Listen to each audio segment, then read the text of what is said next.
because I haven't even calculated this, and we'll be learning about this in real time. Whoa! Snack time!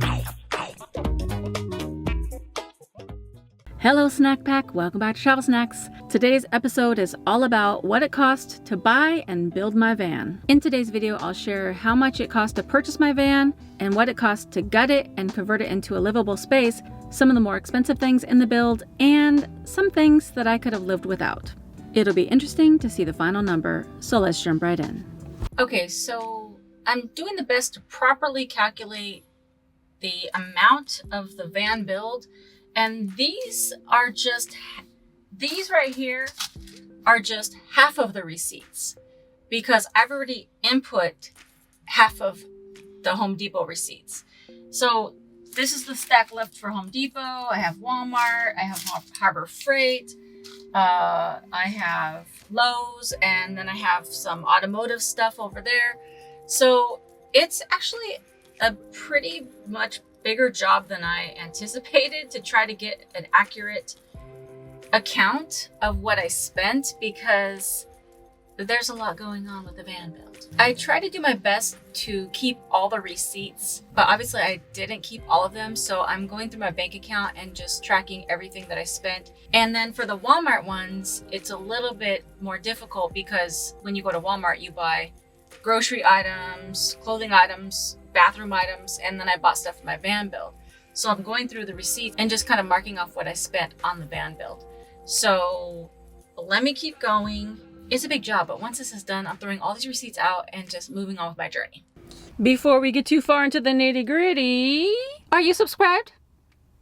I'd say like 80% of you that are watching are not even subscribed. We're trying to get to 50,000 as a snack pack, so hit the subscribe button and the notification bell.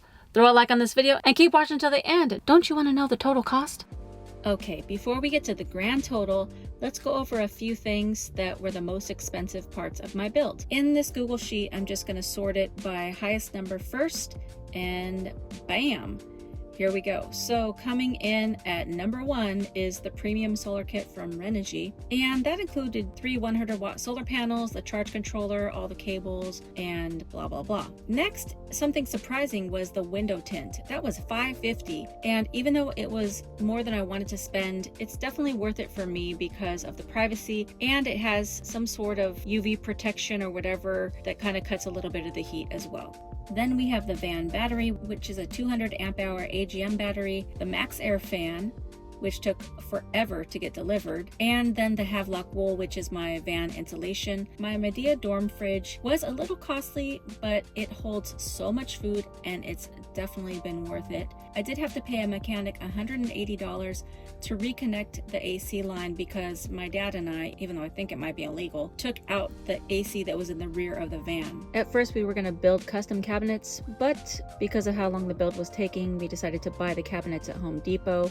and there's additional costs there for securing it and painting and all those other things. After that, I have my laminate flooring from Lowe's, which I totally still love. It was good quality, and I think I bought 3 boxes. Now, the faucet is one of those things that I really did not need and did not even want because it was so expensive. At $100 for a van faucet, no thanks. But because of Prop 65, Amazon wouldn't ship any of the faucets to me in California, so I ended up having to go pick up one in person at Lowe's, and the only one that was the right height for my van was the one for $99. And finally, the diesel heater, which was a last-minute purchase, is 100% worth the cost, and I recommend it, and just did a video on it if you want to check it out. Obviously, there's a bunch of other little things that added up, like having the solenoid installed, paint for the van, the recessed lighting, the dimmer switch, all the stuff for the fresh and gray water tanks, all the stuff for the plumbing, my reading light, the cost to take stuff to the dump. There's a lot that you don't even think about. $30 here, $20 there, $50 here, it all adds up. So even though you try to keep costs low, everything adds up. From then on, everything else is just going to be materials that we used to build a van. Now, pretty much everything was worth it or necessary, but there were a few areas where I could have saved money. For example, I did buy a cell booster for $500. My dad and I installed it and we bought some parts for that. And because it ended up not working very well, we took that down, so I wasted money there.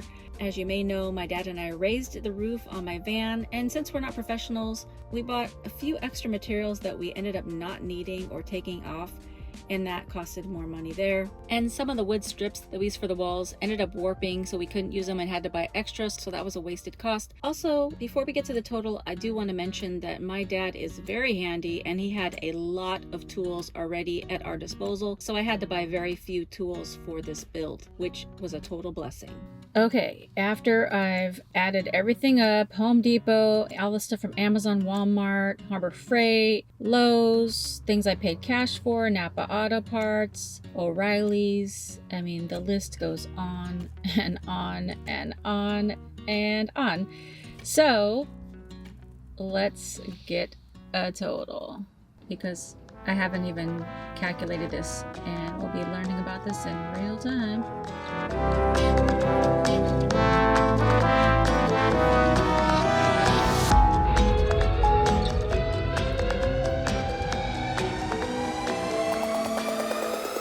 Whoa!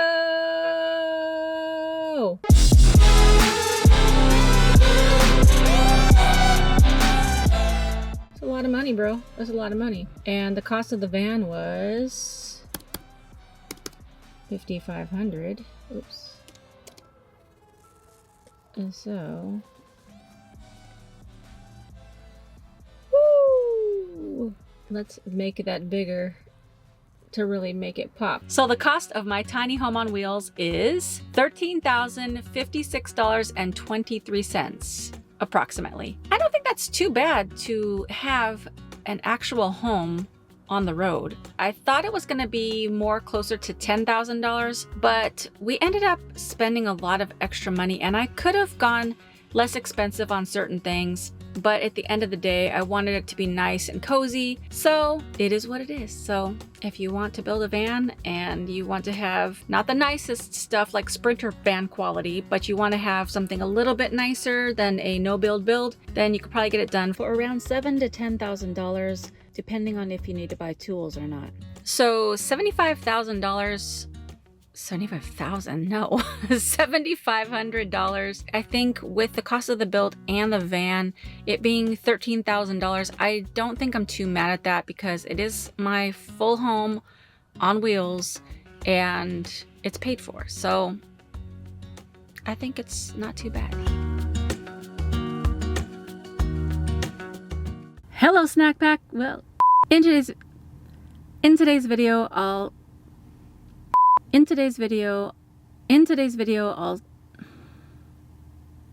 so let's jump right in.